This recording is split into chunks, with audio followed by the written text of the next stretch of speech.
আমার দাদু ভাইকে কেউ নিয়ে যাবে না, কেউ নিয়ে যাবে না। এমন সবাই হযরতে কুদমা হালিমাতুস সাদিয়া স্বামী স্ত্রী দুইজনাতে এসে আল্লাহর নবীর দাদা আব্দুল মুত্তালিবকে জিজ্ঞাসা করলো, বলে হুজুর আমরা মক্কার ওই প্রান্ত থেকে উঠে এসেছি, আমরা বড় অসহায় গরিব মানুষ, আমাদের বাড়িতে খুব একটা টাকা পয়সা নাই, আমাদের বাড়িতে খুব একটা অর্থ নাই, হুজুর গো একটু বলে আমরা এই মক্কার বুকে এসেছি একটা ছেলে নেব বলে। এইমাত্র বলছিলাম খাবা, যদি আমার দাদু ভাইকে কেউ না নিয়ে যায় তাহলে আমার মনে দুঃখ হবে। চলেন কাবাটো কি এমন জিনিস একটু বলা যাক, হযরতে আব্দুল মুত্তালিবের শান ও মর্যাদা একটু বলা যাক। পারা নাম্বার 30 কোরআন খুললেই পাবে। যদি কারো সন্দেহ হয় কোরআন আনেন, আমি কোরআন খুলে দেখিয়ে দেব।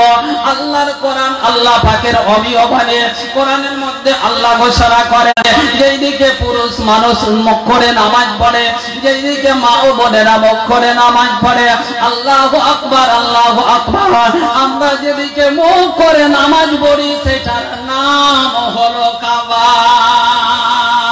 ওই কাবাটা এরকম ছিল না, এত সুন্দর ছিল না।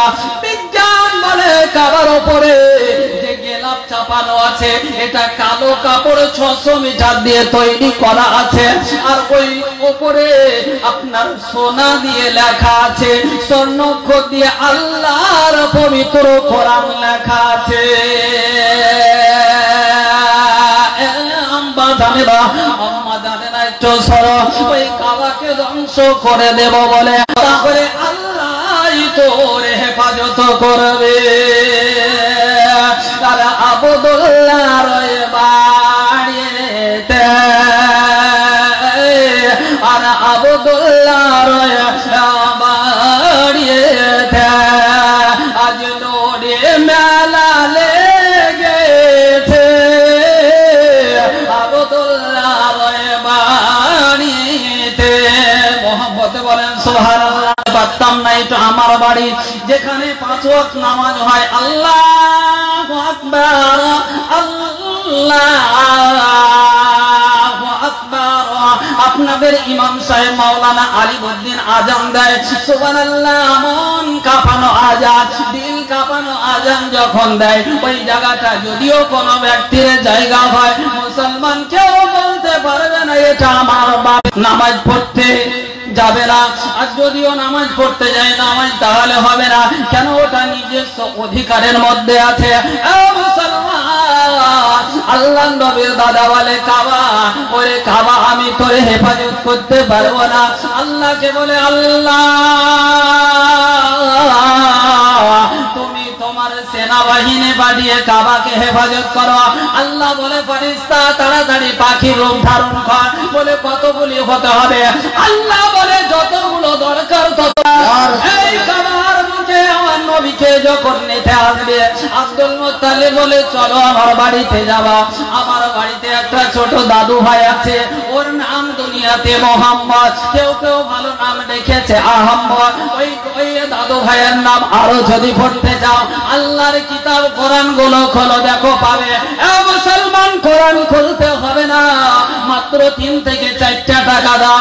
যদি আপনার একটা কায়দা বই খোলেন, ওই কায়দা বইয়ে আল্লাহর নবীর নাম 99 খানা লেখা আছে। ঢালে কেমন সাফাকে ইশক মে আর হাফেজে কোরআন হো গয়া, ঢালে के मुस्तफा के इश्क में के साहिब जमाल हो गया, के ढल के मुस्तफा के इश्क में के साहिब जमाल हो गया, और आमिना के लाल आ गए। अल्लाह सबाई बोले अल्लाह अल्लाह, जोरे बोलते হবে আল্লাহ আল্লাহ, কে আল্লাহ আল্লাহ আল্লাহ আল্লাহ আল্লাহ আল্লাহ, কে আল্লাহ আল্লাহ এ কারামতে আর তেলাওয়াতো কে বরকতে। এই কোরআন তেলাওয়াত করলেও শেখা যায়, এই কোরআন মুখস্থ করলেও শেখা যায়। একটা হাফেজকে জিজ্ঞাসা করেন বলে কতদিনে কোরআন মুখস্থ করেছো? হাফেজ বলবে 10 বছর 20 বছর কোরআন মুখস্থ করেছে। কিন্তু দুনিয়াতে এমন একটা সন্তানকে আল্লাহ দিয়েছে যিনি মায়ের পেটে থাকতে মা কোরআন পড়তে, মুসলমান মা পড়তো কোরআন, মা পড়তো নামাজ। ছেলে জন্মগ্রহণ করার পরে আল্লাহর কি শান, আল্লাহর কি মহিমা, আল্লাহর কি রহমত। দুনিয়ার বুকে জন্মগ্রহণ করার পরে জ্ঞান হওয়ার পরে তিনাকে জিজ্ঞাসা করা হলো, বলে তুমি কি এমন অর্জন করেছ? বলে আমি নয়, আমার মায়ের দোয়াতে আমি 18 পারা কোরআন মুখস্থ করে নিয়েছি।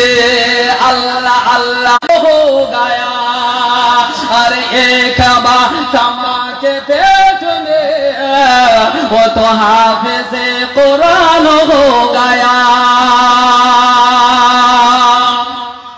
মুসলমান যদি মায়ের পেট থেকে হাফেজ হতে পারে, মায়ের পেট থেকে মাওলানা হতে পারে, মায়ের পেট থেকে পয়গম্বর হতে পারে, এই জগতের মুসলমান নবীর কাছে নিয়ে আসা হলো। নবীর কাছে আব্দুল মুত্তালিব নিয়ে এলেন। আসার পরে হযরতে হালিমা নবীর মতো সাদি আপনার অজ্ঞান হয়ে জমিনে পড়ে গেছে। মহব্বতে বলেন সুবহানাল্লাহ সুবহানাল্লাহ। যখনই পড়ে গেছে তো হযরতে আমিনা ভাবছে হয়তো কিছু ঘটে গেল, কিছু হয়ে গেল। এই কথা বলার পরে হযরতে আমিনা আপনার নবীর মা উঠে একটু পানির ব্যবস্থা করে দিলেন, ওনার চোখে মুখে পানি দিলেন। দেওয়ার পরে উনি যখন আপনার চোখ খুলে আবার নবীর দিকে তাকালেন তো সুবহানাল্লাহ, নবী আমার যেন আবার তাকানোর পরে মুচকি হাসি দিয়েছে। তো হযরতে হালিমাতুস সাদিয়া তিনি যেন আবারও লচ করে জমিনের উপরে পড়ে গেলেন। একবার দুবার তিনবার হয়ে গেল। যখন আপনার নূরের ঝলক আমার হৃদয় সামলাতে পারে না, ইয়া রাসূলুল্লাহ নবী গো আপনার এত নূরের ছোটা, আপনার এত নূরের ঝলকারে। নবী আমার বলে মা আপনি আমার মায়ের সঙ্গে কথোপকথন বলে হযরতে আমিনাকে বলতে আছে, বলে তোমার ছেলেটা আমার একটু দিতে হবে, আমি তোমার ছেলেকে লালন পালন করার জন্য নিয়ে যাব। এ জগতে কত ভাগী আমার ছেলেটাকে তুমি কোলে নিবে, কেউ নিল না, আর তুমি এখন কোলে নিবে। বলে হ্যাঁ আমি কোলে নিয়ে তোমার ছেলেকে আদর করতে চাই, লালন পালন করতে চাই, আমি আমার মতন করে নিয়ে যাব। এই কথা বলার পরে হযরতে আমিনা নবী মুস্তাফাকে আপনার কোলে তুলে দিলেন। হালিমা, হালিমাকে বলে হালিমা আমার নবীকে যেন কোন রকমের কোন কষ্ট দিও না, যদি আমার নবীকে কষ্ট দাও, আবার কলেজের টুকরাকে যদি কষ্ট দাও, আমিনা বলতে আছে বলে আমার নবীকে কষ্ট দিও না। ও হালিমা যদি আমার নবীকে কষ্ট দাও আমি আমিনা সইতে পারবো না। আমিনা যখন এই কথা বলল নবীকে আবার নিয়ে যাবে, ওই কালো কাবার কাছে নিয়ে গেল। হালিমার স্বামী বলে দাও দাও কেমন সন্তান একটু দেখতে চায়। এই জগতের মুসলমান চেহারার দিকে নবীর তাকানোর পরে বলে আহা কি সুন্দর ছেলে পেয়েছ। বলে এই ছেলেটা কি কেউ দেখতে পায়নি, কেউ পায়নি। হালিমা বলে না না না, পৃথিবীর কোন মানুষ তাকে নিতে চাইবে। এই জগতের মুসলমান নবী সরওয়ারে কাউন মাকাকে যখন আপনার উটের উপরে নিয়ে যাবে, উটের উপরে চাপতে যাবে, হযরতে হালিমার স্বামী আগে আছে, মাঝখানটাতে আমার নবীকে দিয়েছে, পিছন দিকে আমার দুধমা হালিমা বসে আছে। ওই উটকে এত আঘাত করে রে মুসলমান, উট কিন্তু আর কোনো মতে আগের দিকে যায় না, আগের দিকে যায় না।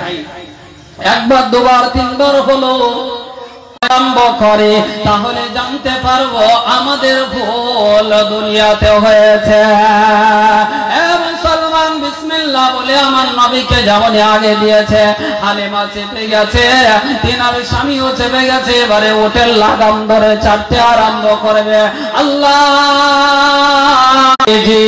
মজেজা দেখিয়ে গেছে ধরায়, হবে না কারো দ্বারা।